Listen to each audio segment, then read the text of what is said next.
Hi, welcome to showmethecurry.com. I'm Hital. I'm Anuja, and for the weak-hearted, please sit down and brace yourselves.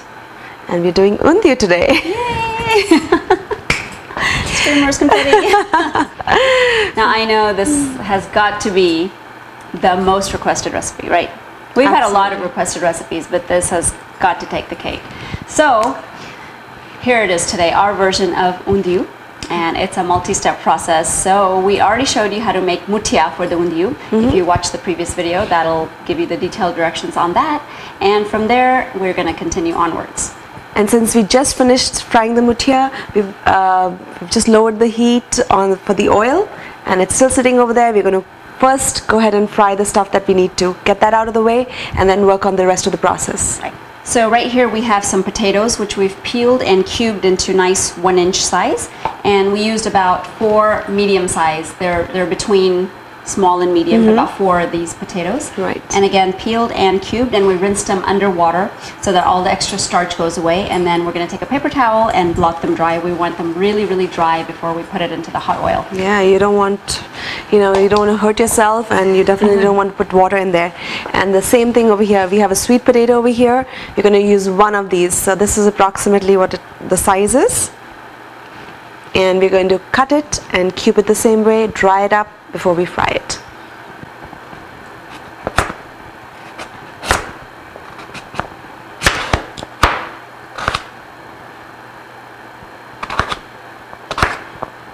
So the sweet potato and the regular potatoes are cubed and dry, nice and dry. We're going to go ahead and fry them. And we're going to gently slide them into the oil.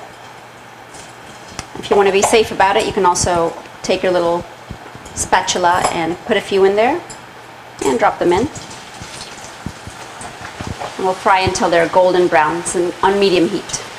So potatoes are looking like they're cooked, but we're going to just check and make sure. So we take one of the pieces and we're just going to try to cut it through and see if it goes through easily. And if it does like that, then we know it's cooked. And we can pull them out.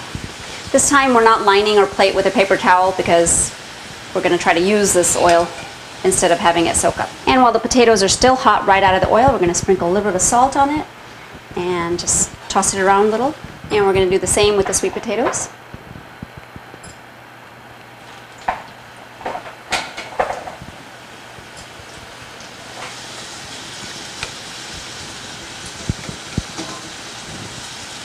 So while the potatoes and the sweet potatoes are frying, we're going to use that time over here and start with the chutney grinding.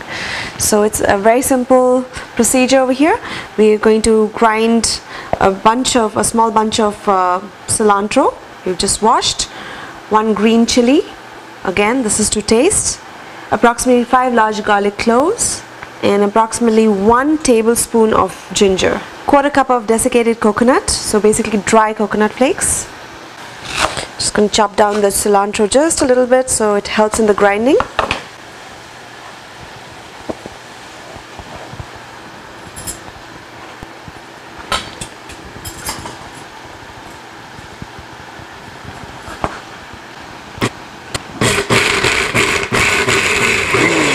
Once we have a little room, we can keep adding the rest of our ingredients. Yeah, that's the balance of the coconut. 1 tablespoon sugar,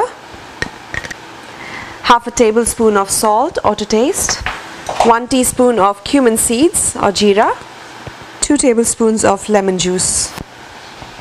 This is a pretty intense chutney, but this is what's going to flavor the rest of the Undhiyu. So it needs to be a little bit, power packed. And we're going to grind it to a smooth paste. That looks perfect. Yep. It's a nice smooth paste. It smells so good. It does. So our potatoes are fried, our chutney is made, and what we've done is basically divided the chutney into 2 portions, just halved it, and we're going to use half of the chutney to stuff into our little baby eggplants. So we're using about 12 of these equal size eggplants. Now, everybody fights for the eggplants. There's these big items in Undhiyu that everybody wants one of, so you want to make sure this is going to serve 8 people. So we have 8 plus 4 extra just in case some of them fall apart. Right. So what you're going to do is we're going to split them through 4 ways. Leave a little bit of the stem portion so they all stay together. So basically you take a knife and you just cut it one side and then the other way. And I'm going to pass it on, and Hetal's going to do the stuffing. And so now we have a thing that's attached at the bottom, and it still splits open. So you can take a little spoon and just stuff a little portion of the chutney inside the middles on both sides. And we're going to use this chutney for all 12 of them, so just divide it accordingly. And once it's stuffed, we have a little casserole dish like this. We've lightly oiled the bottom of it, and we're just going to arrange our eggplants in here. So all our eggplants are stuffed. Looks good. We're going to now drizzle about a tablespoon of oil on it. And we're going to cover it, and we're going to put it in the microwave. We're going to cook it for 5 minutes, and then open it, kind of give it a little gentle toss, and then cook it for another 3 minutes. But everybody's microwaves are different, so just keep an eye on it. Now we know traditionally you don't use a microwave for your undhiyu, but in this case the reason we're doing it is because the microwave cooks the eggplants without really breaking them up, and when you get them out they're nice and whole. And a lot of times people deep fry the eggplant, but since we're stuffing them this time, we're not going to be able to deep fry them. So it just gives us a little bit of more control over the texture of the eggplants.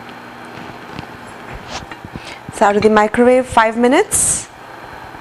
And we're gently going to churn these a little bit. And we're going to put them back in the microwave for 3 more minutes. So our eggplants are cooking, and now here we have some papri. Now again, traditionally in undhiyu you're supposed to use surti papri, but you know, as hard as we tried, we could not get our hands on surti papri. But this is papri that grew in my mother's backyard, so all the better. It's fresh. It's still papri, and you still get the wonderful papri flavor. Surti papri usually has bigger, these little seeds in there, and they pop out from the middle, whereas these are a little more flat. But the flavor is still good. So what we do with these papris, once you get them, you have to take the fibers off out of the end. So we're just going to snap off one side and peel it through like that, and then pinch off the second side and peel it off like that. Kind of like what you do to beans and to peas in India. Yes, if absolutely. you're using snow peas. Snow peas, right? Yeah. And I know from personal experience, this is not a step you want to skip on, and you want to save time on, because that's going to be like the fibrous little strands coming out of your undhiyu later on. So you don't want to skip that step. Once you get here, you pop it open like this. And if it's a really big papri, you could even tear it in half. Otherwise, you can leave it the same size. And we've done that with all of these right here. This is approximately 3 cups of papri. So we're going to be putting a lot of these things in the pressure cooker. We have a pressure cooker. Like Hetal mentioned, 3 cups of papri in here. We've got 1 cup of the tuer. It's also known as pigeon peas. 1 cup of water. 1 teaspoon of salt, or to taste. 1/4 teaspoon of ajwain. And we're going to mix it. And we're going to put it on the flame and allow it to whistle twice, and then turn it off. And our eggplant is out of the microwave. So again, to make sure it's all done exactly like what you did to the potato, we're just going to lightly put a knife in there, and if it goes through it, perfect, it's done. Look at that. Beautiful. No effort needed. It's done. Otherwise, you could just put it back in the microwave for just another minute. Right. And you do want it cooked just like this and not overcooked, because again, we can't stress, you want to keep the shape of your whole eggplant. Yeah, you don't want them all falling apart. Yeah. Okay, the pressure is gone from the pressure cooker, so we can open it. And the papri looks perfectly cooked. Here we have a nice wide pan, and we have 3 tablespoons of oil heating up right now. And once the oil is hot, we're going to add 1/2 teaspoon of ajwain, 1/2 teaspoon of turmeric powder, and 1/4 teaspoon of asafoetida. And to this we'll add our chutney, remainder half chutney.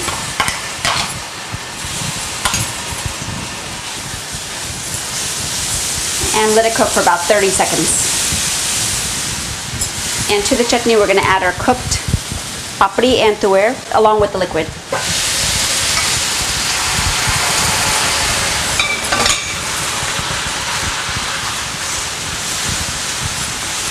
And we're going to add 1 cup of water. We just added it to our grinder so we can clean it up and use all of our chutney.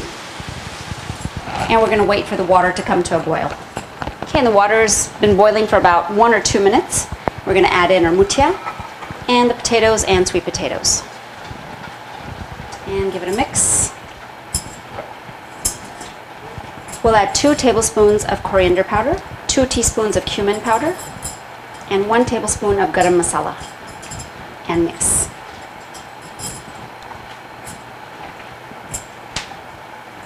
At this point you can adjust your salt as well. And once everything is mixed in really well, we're going to add in the eggplants. And there's a little bit of water from there. We're going to add that in as well. And just gently mix. You don't want to break the eggplants. Now we're going to lower the heat to low, cover the pan, and let it simmer for about 10 minutes. Alright, it's been 10 minutes. And again, we're going to give it a gentle toss. And it's ready to serve. So our undhiyu is ready. Look at it. It looks fantastic. It's just like perfect. And of course, traditionally, undhiyu is had with puris. You know, in the same oil, you can just fry a few puris and you've done justice to that oil. Everybody always feels bad about frying just 1 or 2 items, and then what do you do with that oil? So this is one instance where you get full use out of it. But all in all, it's a meal all by itself. You don't need any rice. You don't need anything. It's one big meal, some puri, some undhiyu, and you can even eat it like chopped. You can put some chutney over the top and drizzle some save over the top. That's a perfect way to eat it as well. Sounds great. Yes. Also, another thing, traditionally, of course, undhiyu is floating in oil, and that's one of the yummy parts about it. And that's absolutely fine. For undhiyu, it's absolutely okay. But we've tried to make it as healthy as possible without going, without losing on the flavor and the whole integrity of the dish. But if you're making for a party, I would suggest you add some more oil before you add in the chutney and all the seasoning. Right. And I think it'll be excellent. And the other thing you can do is after it's finished cooking, you can heat up some oil basically right before it starts to smoke and just kind of drizzle it over everything. And that kind of just provides a nice sheen over the top of the undhiyu. So either way, it works out fine. So I think I know you're a good Jew and you're OD'd on undhiyu, but that's okay. I'll try it on your behalf.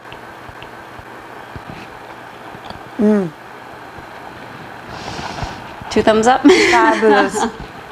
So it's a really scary recipe if you look at the list of ingredients and the process, and no doubt it is a lot of process, right? There's a lot of different steps involved, but if you break it up and do one step at a time, it just kind of flows all together. So it's not that bad. A lot of people get scared about doing this, but it's a wonderful dish. And this particular recipe serves 8 people, so invite some friends over. Right, make a big batch. Make a big batch. I know you're putting in all that effort. Make a big batch. Eat some now or keep some for yourself for later. Or like Hetal said, have a party. Have a party, invite some friends. They'll thank you for this because it's not something you get every day. So. Right. Anyway, enjoy your undhiyu and join us again on another episode of ShowMeTheCurry.com. Adding a pinch of spice to your life.